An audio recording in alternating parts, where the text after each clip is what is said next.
Eu sou Mário Persona e essas são as respostas que eu dei aos que me perguntaram sobre a Bíblia.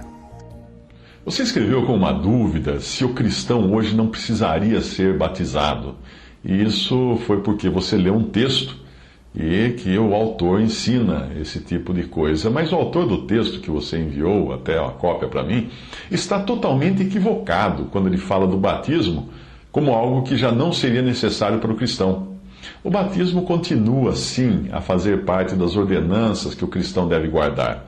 Ao afirmar que o batismo não faz parte, citando agora o texto que você enviou, o batismo não faz parte do programa de Deus para o seu povo hoje, o corpo de Cristo. Ao afirmar isso, fica claro que o autor do texto não entende a diferença entre o corpo de Cristo e a casa de Deus, entre as coisas que são para o céu e as coisas que são para a terra. A casa de Deus é a esfera da profissão cristã e inclui todos os que foram batizados em nome de Jesus. E entenda que não existe um batismo em nome de Jesus no sentido da fórmula a ser dita no momento do batismo, mas no sentido de ter sido batizado em nome de Jesus, que significa ter sido batizado com a autoridade delegada pelo Senhor Jesus para isso e na forma como ele a delegou, ou seja, em nome do Pai, do Filho e do Espírito Santo. O corpo de Cristo é a igreja e inclui apenas os salvos por Cristo, mesmo aqueles que não foram batizados nas águas.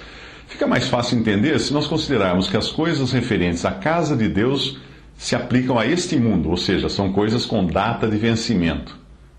Quando a igreja sair da terra, ela não vai ter a casa de Deus no sentido que é hoje. Mas as coisas referentes ao corpo de Cristo, elas têm um caráter eterno.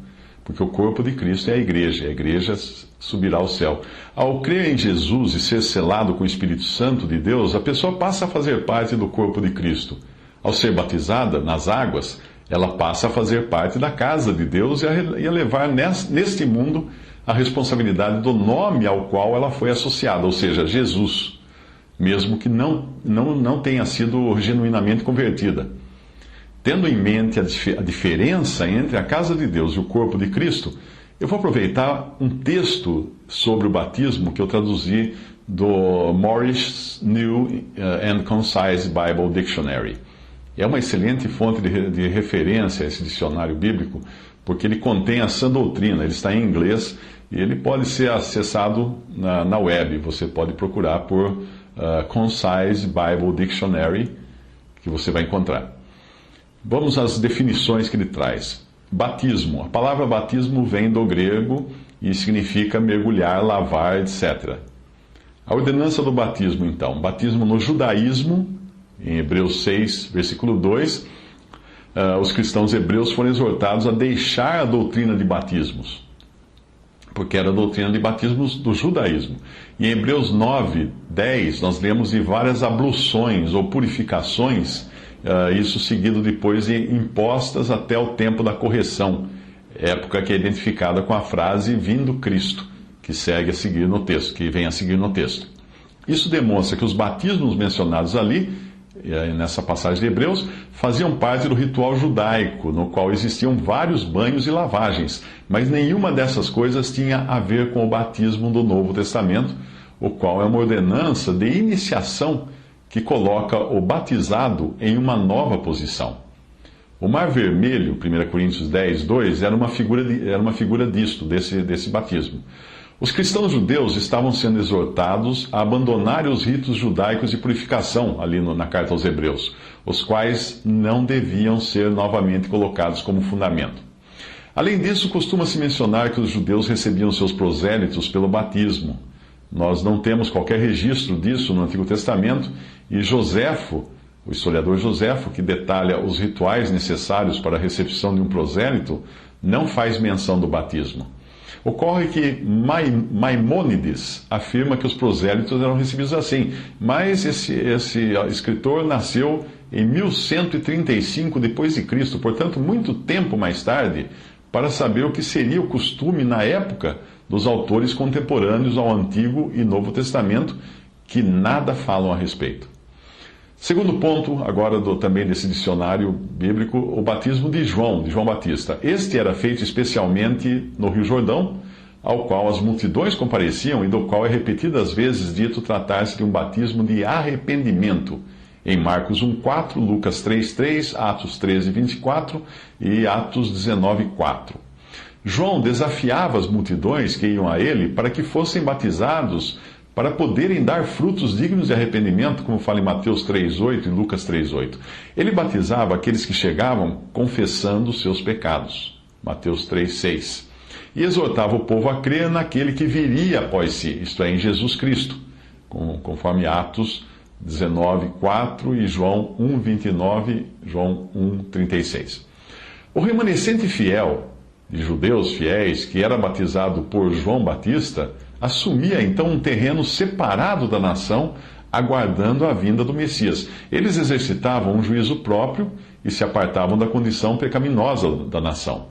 O Senhor foi batizado por João, assumindo assim o seu lugar entre os arrependidos em Israel, não como alguém que confessasse pecados, mas para cumprir toda a justiça, como ele mesmo diz. Assim nos convém cumprir toda a justiça. Mateus 3,15.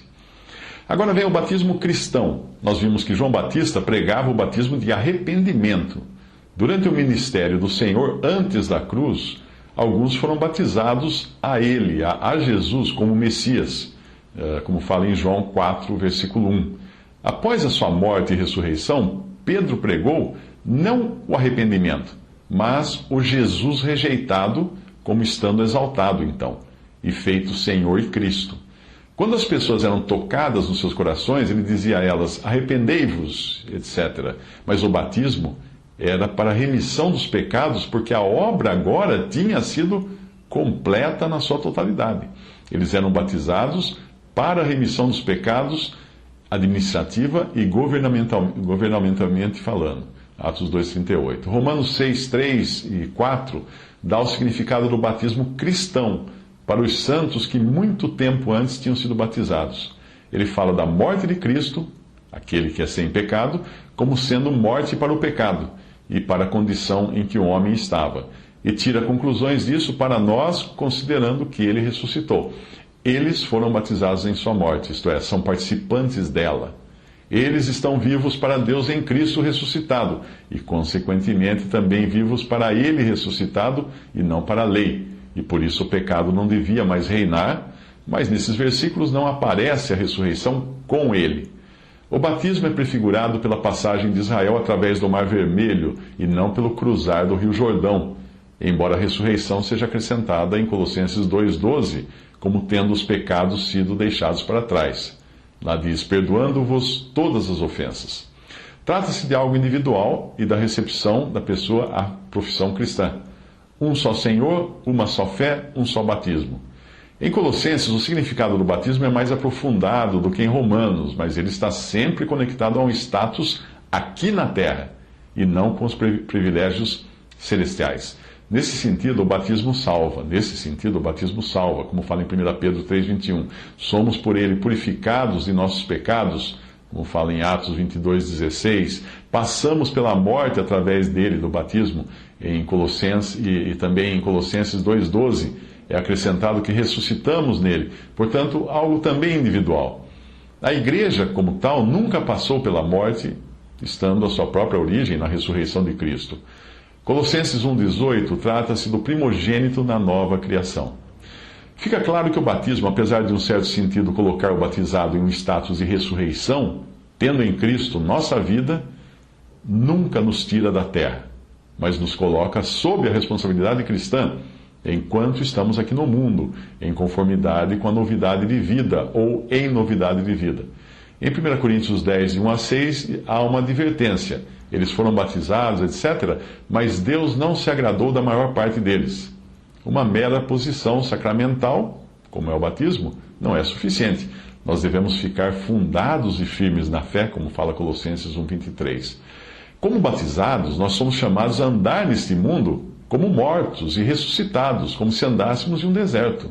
Trata-se da expressão da parte externa e visível da igreja na sua profissão de fé.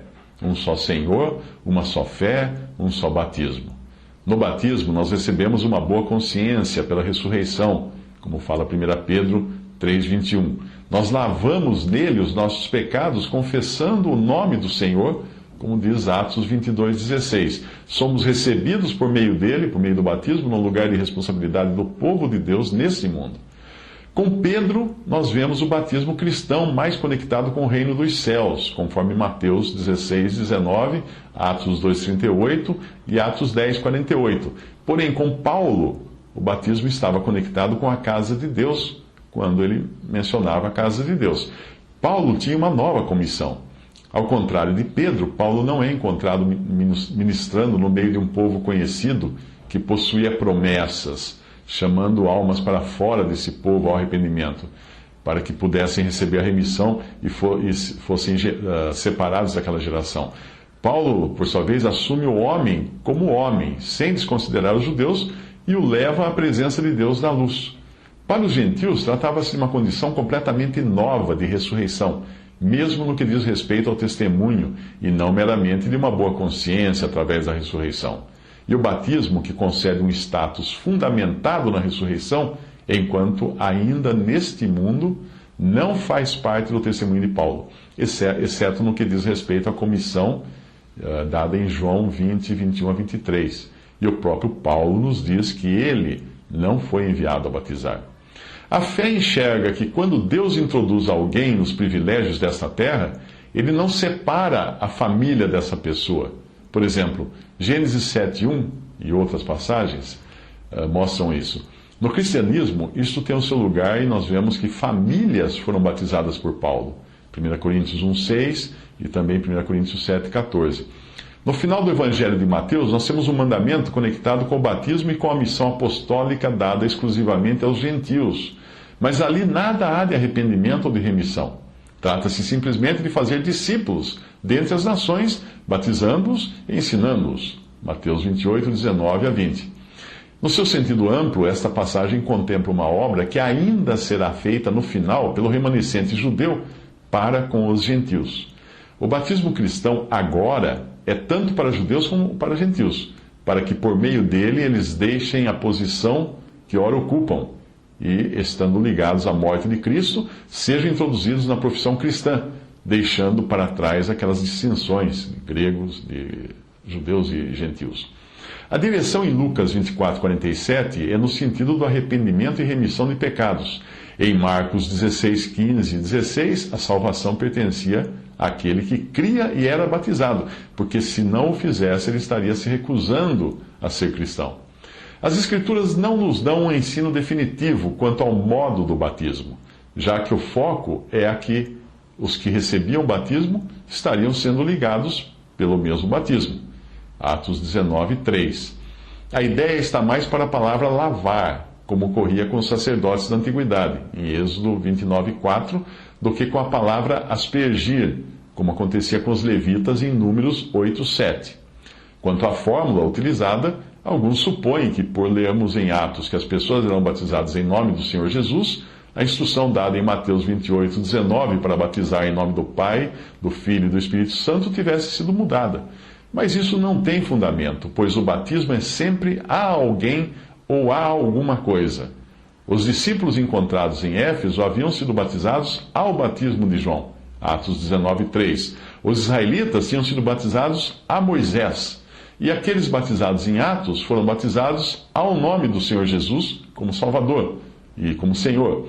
Portanto, não existe motivo para isto não combinar com as palavras encontradas em Mateus e uma pessoa batizada em nome do Senhor Jesus para o nome do Pai, do Filho e do Espírito Santo. Em Atos 2:38 e Atos 10:48 existe uma diferença aí no grego e também em outras passagens, mas o sentido é esse. Isso foi traduzido do Concise Bible Dictionary.